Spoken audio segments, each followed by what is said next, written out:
Viewers, remember, you are at the destination where you'll hear from the finest of voices through the day. Before the budget, you see the screen and you will see all the right analysis during the budget speech and a battery of really good experts after the budget as well. In line with that tradition, welcome in on the show, Saurabh Mukherjee of Marcellus. Saurabh, great having you. Thank you so much for being with us. Now, we spoke about a couple of days ago, but in the pre-budget times, 24 hours is a long time and a lot happens between then and now, right? So just trying to understand, how are you feeling this morning? Do you expect any tinkering, tax tinkering, CTT, STT, LTCG, etc. to be the cornerstone, or is this budget way beyond just taxes?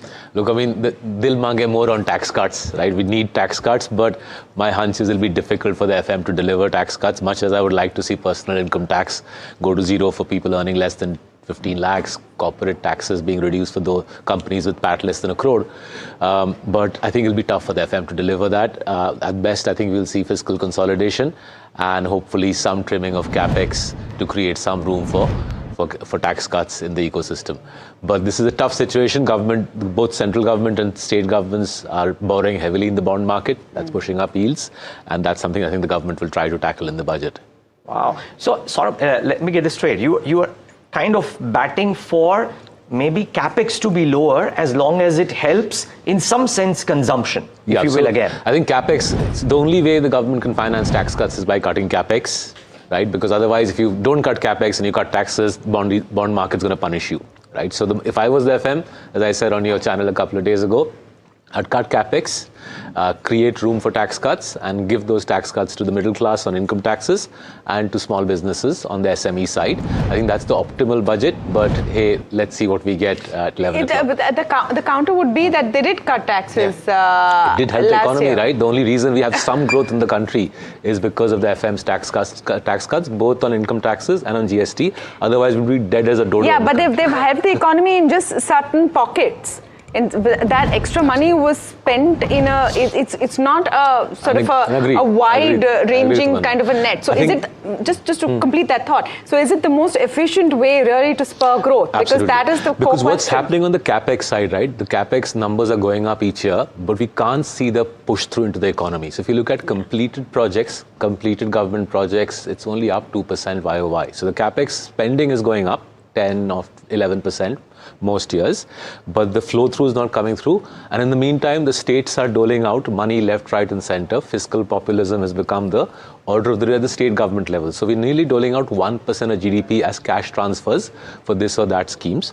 The combined effect of heavy capex, which is we're not seeing the throughput on the economy, and heavy state doleouts is the bond market is saying, we will charge you guys more for borrowing. That's jacking up the cost of capital for everybody, including corporates. Okay, so that's an interesting perspective. I wonder what Vinay Jaising, CIO and Head of Equity Advisory at Ask Private Wealth, has to say about that. Vinay, very good morning and thanks so much for joining us on Budget Day.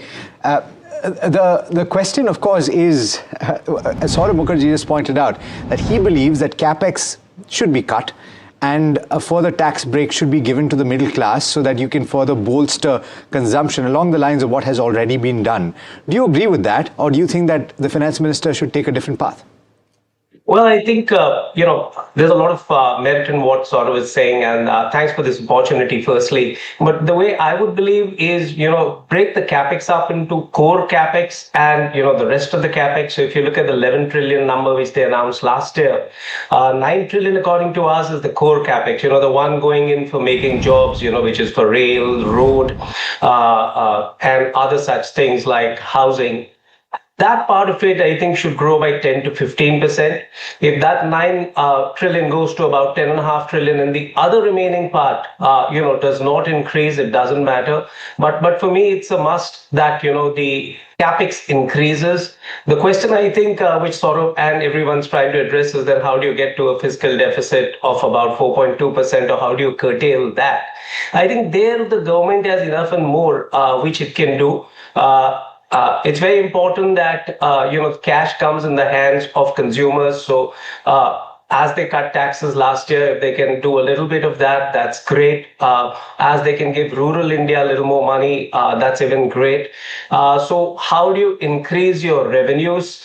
Is it RBI which will give you more dividends to increase your revenues? Is it an excise duty increase, which the OMCs have been earning a lot more in the marketing margins? Because as you would appreciate, crude oil prices have been pretty consistent and low. Can they tweak that and increase margins to increase the excise duty collection for the government, or as they did in the case of tobacco, find other ways, to increase sin tax? That for me would be a better way, because that way, A, capex goes up, B, consumption also increases for the end consumer, and that would lead to a little bit of a reflation of the economy. Because the problem which I have is, why is the nominal and real GDP not growing at a 4% difference? Why is the difference only half to 1%? That won't lead to a big profit growth for India Inc. Vinay, a very good morning. Tamanna here. Just from today's perspective, budget, yes, post 10:30-11, I think becomes flavor. But when we start off markets, do you think that this global commodities meltdown is going to weigh heavily on Indian markets as well? Well, substantially. So I think what's more important now is not as much the budget, as long as there are not too many disappointments, life should be normal. What's more important for us is what's happening, what do we take as a cue from global? One is the commodity, which happened just yesterday, day before, correction. But the second also is what's going to happen to the Supreme Court decision, which should come sometime between Feb and June on tariffs, and what's going to happen to mid-year election, and that's going a little bit more ahead for US, because those will set the platform for why India started underperforming more than the domestic reasons. I think domestic reasons for India are pretty much controllable, or India Inc.'s economy is definitely growing compared to the rest of the world. I want to take that question to Saurabh as well. And of course, it's 1st February. We're all sitting here on a Sunday to talk about budget, so we will. But we can't ignore what has happened in the last 24 to 36 hours and the impact it will happen, not just on a Hind Zinc, etc., on one out stock, but that huge kind of crash in commodities. I think we saw a little bit of this on Friday as well, right? So we had the steel companies selling off on Friday. My reading is we will see a broader commodity correction. When the markets open, the market will say budget is whatever it is. Let's rethink the valuation of commodity stocks in our country. There's been generally a bull market in commodity stocks for the last year or so. Steel, aluminum, copper, zinc have been outperformers. So we will see that. More generally though, I don't think this is a bad thing for India. I think soaring gold prices have put pressure on the rupee. We import most of our gold. Soaring gold prices have put pressure on the rupee. So falling gold and silver prices from a balance of payments perspective and an INR perspective, I'll be cheering that. Vinay, the one question that I have is on the point that Saurabh has made through and through, which is the elevated bond yields and where we are working with that. Now, if the FM were to shift the focus from fiscal deficit as a percentage of GDP to a long-term target of debt to GDP, and it has some bit of a rational effect on bond yields, if it does. One doesn't quite know really, but that's also the talk of town, that eventually they will move focus to debt to GDP as opposed to fiscal deficit. Does that soothe some frayed nerves? Is it constructive for PSU banks from an equity side? Any thoughts there? So certainly it would be constructive for PSU banks. That's one way of looking at it. However, the way they do it, if it's going to be coming by cutting the expenditure, what's going to happen to the small and mid-cap sectors, which believe a lot in capex coming their way? I think in the short term, you would start seeing a lot of pain in the market. If they move towards a level wherein they're looking a lot more at curtailing their expenditure as against increasing their revenue. So for me, at one end, the banks would get stable to moving better, but at the other side, you would start seeing the small and mid caps correct a lot more. And they've already seen a lot of correction. So that would be a two-sided edge, for the markets. You would kind of see balancing, but a lot of volatility in the short term for the small and mid cap. This is important also because the point being that you've spoken about bond yields so much. What if this is the turn of events? We are also following this with an RBI policy on Friday.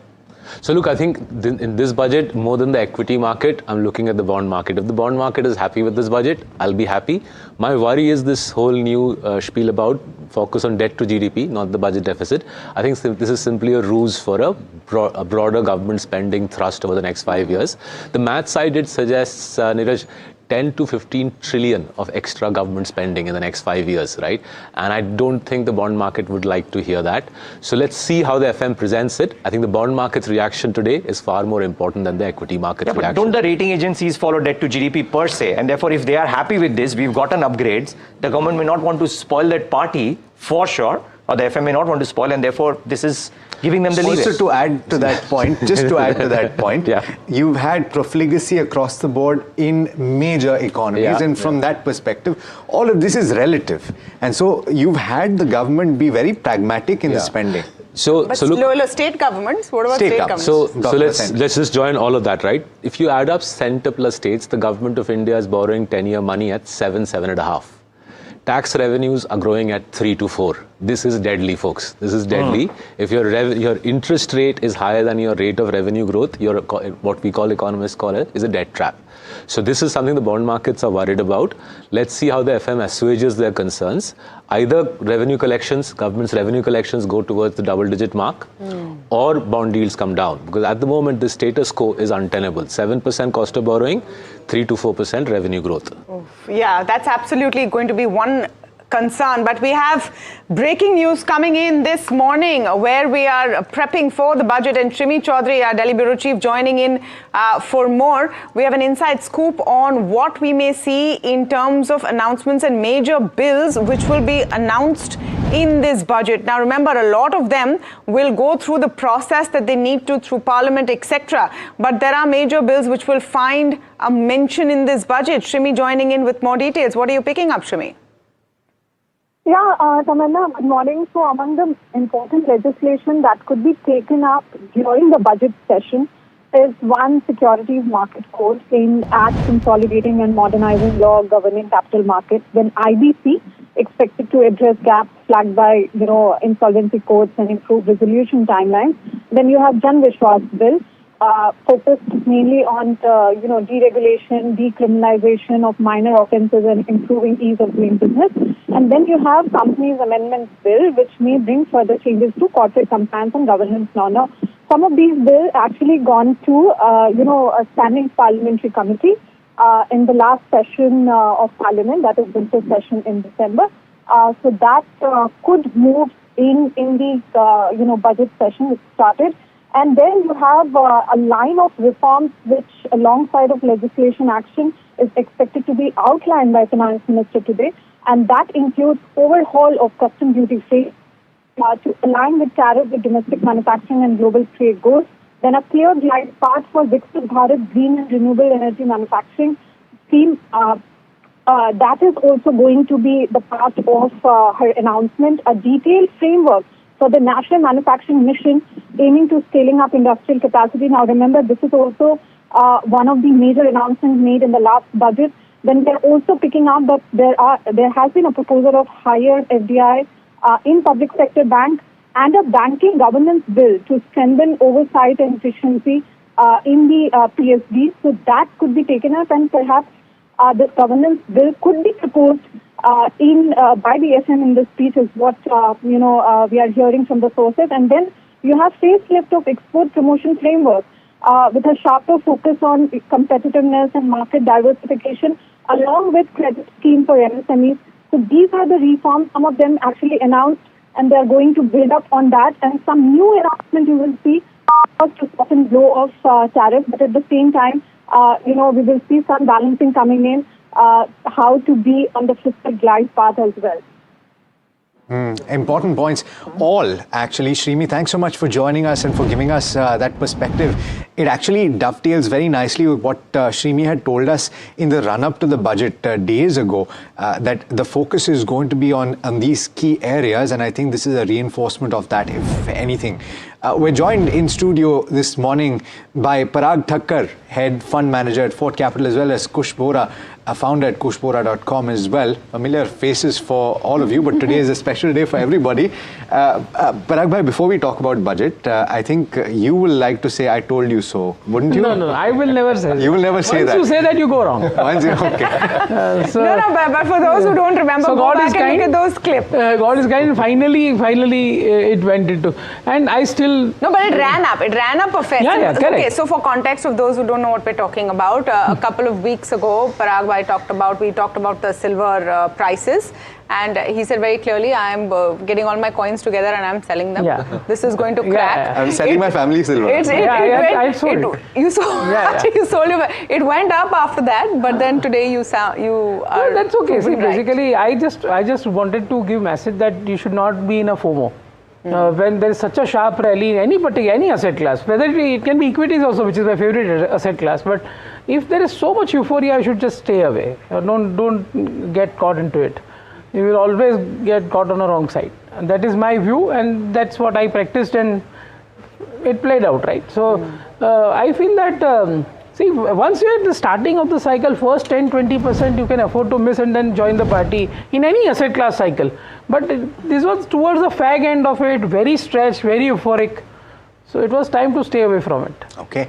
Time to buy now? And I think government should seriously consider, on Saurav's point also, to bring down the deficit and all.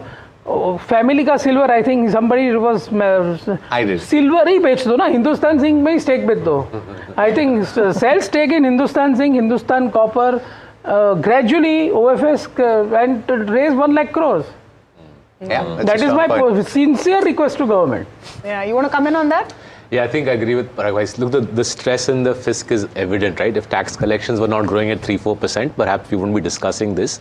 But tax collections are growing at 3-4%, and you can't sort of say we'll increase taxes to grow tax collections further. So disinvestment, it's a long-held dream of, I think, every Indian investor that the government will be disinvesting heavily. It doesn't happen. Hopefully, the commodity rally, Parag bhai, aapke muh mein ghee shakkar, commodity rally will lead to Sona Chandi. Vedanta has sold 1.5%. Why can government cannot do OFS of 3%, 4%? Let's bring in Vinay Jaising on that note. Vinay, if there is a pocket or if there are options available for the government to divest, where would it be? I would totally agree with Saurabh and Parag. Clearly, where the assets are looking better,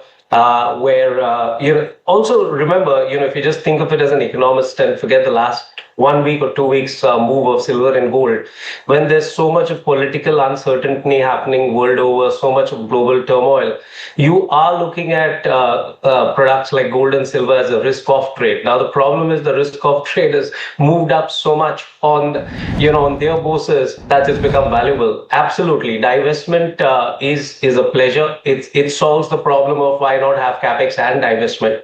Having said that, I just want us to remember that divestment doesn't need to come up today morning. It can come up anytime from today for the rest of the year. The government can do it on any other budget, any other day. It doesn't need to come on the budget day. That's what we need to remember as well. Yeah, in some sense, targets that have been set for divestment all through the last few years, we haven't quite met them. So what's the point of setting that target in the first place? Interesting. That too in an equity bull market. In equity bull market, if we haven't done it. So what are they waiting for? I mean, we also reported that there may be a mention or the beginning of a pathway of increasing FDI in public sector banks. So watch out, I think, for that pocket as well. If we can just talk, maybe spend another 3-4 minutes talking about what people who are tuning in right now should watch out for today. I would say some of these metal plays definitely on target, they're going to hurt. Would you look at BFSI in any way? And I'm going to come to Kush on that. Sure, but I'm not going to begin directly on point. How is your Sunday going? You talk about how your Sundays are. You're liking being at work on Sunday, Kush? Love it. This is what happens now when you're in the media. But let me ask you a question, and just for Saurabh's benefit, he's not, I think, used to my line of questioning. It doesn't have to do anything with economic models or complex statistic models, right? Why is India the fastest or among the fastest growing countries in the world? Okay, I guess this is a rhetorical question. Saurabh, right? Yeah. No. I mean, for everyone. But my point is, I'm not taking part in this. Saurabh is just going to put on his economist hat and start answering, but no, it has nothing to do with that. So look, I look at one number that's important for me, earnings growth. And on earnings growth, India isn't the fastest growing, hasn't been for the last 2 years. And the earnings growth, on a more serious note, the weak earnings growth correlates with the weak tax revenues. And I think that's what the FM will be focusing on. The finance minister's big job is to get revenues. Okay, those are the first visuals coming in of the finance minister who is going to set off to present the union budget. We'll stay on those visuals because first you will see the security and etc. and all of that entourage, and then you will get those pictures of the finance minister very, very shortly coming in from Kartavya Bhavan. So we'll get that loop for you cut in just in a bit. But okay, ab kaam ki baat karen? But just to answer that question, it is not because of those statistical and economic models or even earnings. We don't believe in weekends only. हम 1st Jan को भी काम कर रहे हैं, हम Sundays को भी काम कर रहे हैं, trading, investing, analyzing markets. Please write a letter to the National Stock Exchange and the Bombay Stock Exchange and the Finance Minister. Can CC to all of them. Why do we disturb the growth that we're contributing to, right? So I won't. No, but just to analyze this day, I typically like to see this, devoid of whatever is happening on the day itself. I know it's very important. लेकिन अगर एक बार मैं ये analyze करूँ कि markets में क्या हो रहा है, I think we're pretty much on track in the sense that budget में जाते-जाते तो we're very light. The markets, even if you see what happened in the last hour on Friday, जो भी positions बन रही थी, they were given up, right? RSI, PCR, most of them are fairly benign, fairly neutral. So I think going into the budget, if there is a positive trigger, then I think 25,500, 25,800, those resistance levels and those targets will fairly be met. If not, I think we've anyway seen market test, those support levels of 25,000 and 24,800. But from there on, I think a good buying emerges. So I remain very constructive on the markets even now. Once the event is over, if we see any kind of a dip, I think that should be taken as an opportunity to go long. Bank Nifty, I still remain a little more constructive. I think 60,200 or those highs of 60,300, 400 fairly achievable.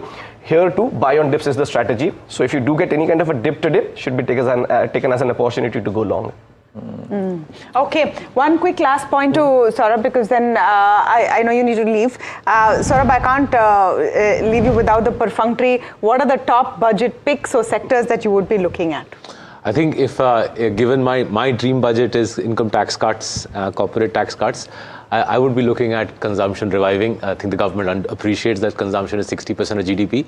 If tax collections are to revive, jobs are to revive, I think consumption will have to be revived. So I'll play my favorite FMCG and building material stocks. But this is if your dream budget comes. What about the actual? So the FM ka dream budget, which is FM dream budget, i.e. the more likely budget, which is increase in capex by 10% and the taxes stay flat. Honestly, I'm not so sure. As I said, there's that much for the stock market to play for there. There's plenty for the bond market to play for if the FM slips on not reviving the economy. So if I look at it from a bond market perspective, what the bond market wants is fiscal consolidation. That should give lower bond yields, which should help banks, it should help financial services, because the cost of borrowing, even HDFC Bank CD rates are now above 7%. It's unprecedented, right? HDFC Bank is borrowing 1 year CD at 7%. Hopefully after the budget, HDFC Bank and indeed all banks, not just the banks that I hold, indeed all other banks, CD rates will come down. BFSI should get a revival. We really need that. We need the cost of capital to come down. The chief economic advisor has said as much in the economic survey. Okay. Saurabh, we leave it at that. Thank you so much for taking the time out and being with us. Really appreciate your time. Vinay, understand you have to go as well, but just that one thing, right? If you had to bet on, from an equity link perspective, one thing that if it comes would really mean optimism for that particular cohort of stocks or that sector or that stock, what would that be? So it's not part of our base case, but if taxes get cut, obviously financials and consumptions do well. Part of our base case is capex inching up, and based on where the capex companies have done in the last year, I would be betting on the capex sector for the budget. Got it. Vinay, we'll leave it at that. Thanks much for taking the time out and being with us. Really appreciate your time. Now, let's move on, viewers. And we have Sharad joining in with some interesting data on how the market performed from the last budget to this budget. What did well, what did not? Sharad, good morning.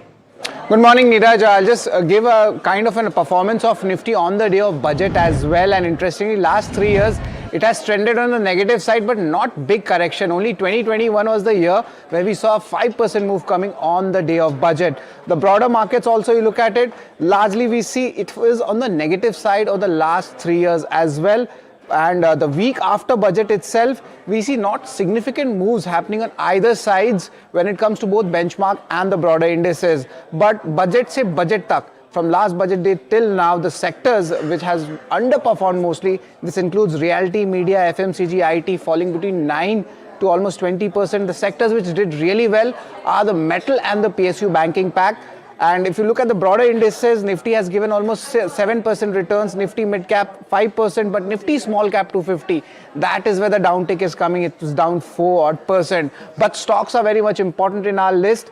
And since then, small cap buzzers, we see the best ones are Force Motors, Hindustan Copper, Aether Energy, all of them doubling in trade.